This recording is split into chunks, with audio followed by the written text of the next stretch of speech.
This is a Math 3 summary video for the lesson titled Arc Measure Discovery. This lesson is a Solidify Understanding task. The purpose of this task is for students to explore relationships between angles and arc measures in circles.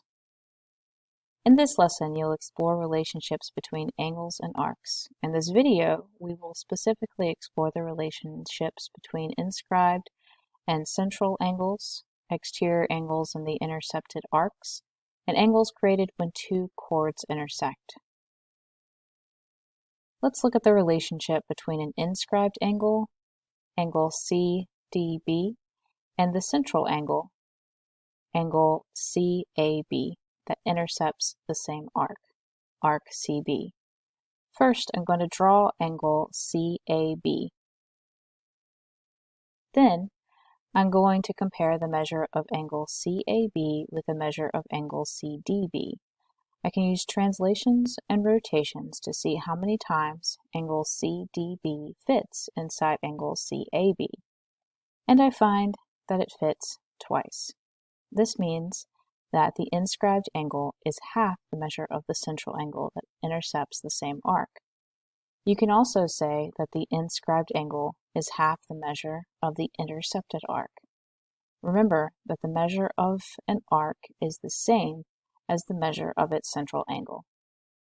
Next, I'm going to explore the relationship between the two intercepted arcs and the exterior angle. I'm going to refer to the larger intercepted arc as the big arc, and the smaller intercepted arc as the little arc. First, I'm going to translate angle CFB so that the vertex F coincides with point D. Since I'm only translating, parallelism is preserved, so my two orange rays remain parallel. Since these two chords are parallel, they maintain an equal distance between each other. Let's mark these equal arc measures as x degrees on our diagram. Now, since I have an inscribed angle, I can find the measure of the arc that it intercepts.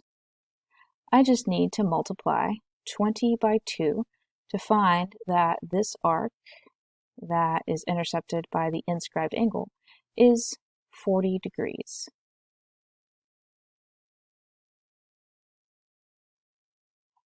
Now that I know the measure of part of the big arc, I can write an expression to represent the entire big arc.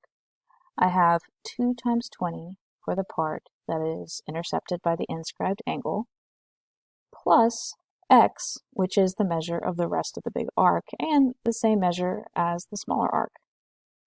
So my big arc can be represented with the expression 2 times 20 plus x. So remember that I'm looking for the relationship between the big arc, little arc, and exterior angle. I can see that in my example, the exterior angle's measure is 20 degrees, and I use that 20 to find part of my bigger intercepted arc. That 20 came from the inscribed angle, which came from translating the exterior angle. So, since I can see the relationships between my expressions and the exterior angle measure, I can see that if I take the big arc and subtract out the measure of the little arc, I would be left with 2 times the measure of the exterior angle. That means that I can divide by 2, and I would be left with the measure of the exterior angle.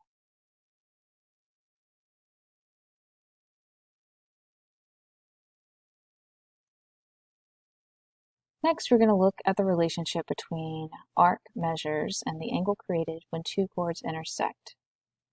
We're going to start by looking at the circle on the left, where we know the measure of the central angle, which means we know the measure of the intercepted arcs.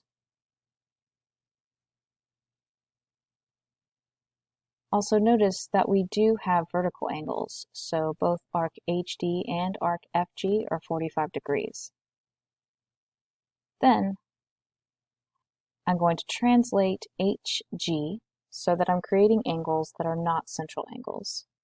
Now I have points that are approximately in the same location as the circle on the right.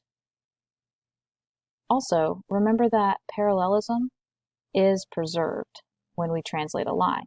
So I have corresponding angles, which are congruent.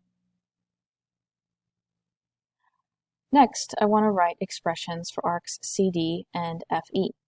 I know that the distance between my parallel chords is congruent, so I'm going to represent those arc measures with X.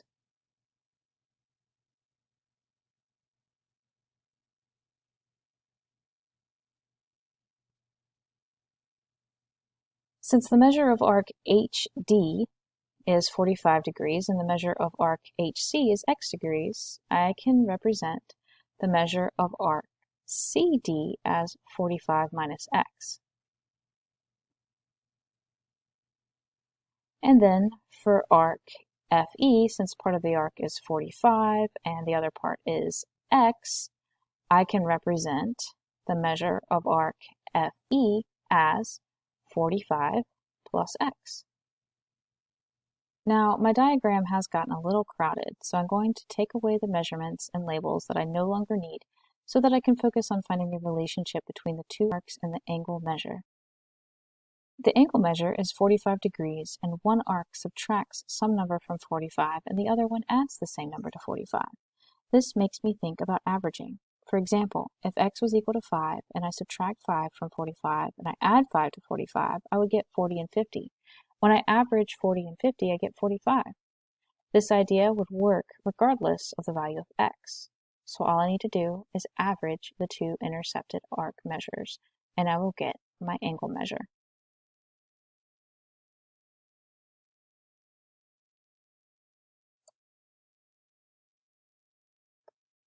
To summarize, inscribed angles are half the measure of central angles that intercept the same arcs. That means that the measure of the inscribed angle is half the measure of its intercepted arc. Exterior angles, regardless of whether it's created with two secants, two tangents, or a secant and a tangent line, create two intercepted arcs. The measure of the exterior angle is 1/2 the difference of the measures of the two intercepted arcs. The measure of an interior angle, shown here at the intersection of two chords, can be found by averaging the measures of the intercepted arcs. That's it for this video. Thank you for watching.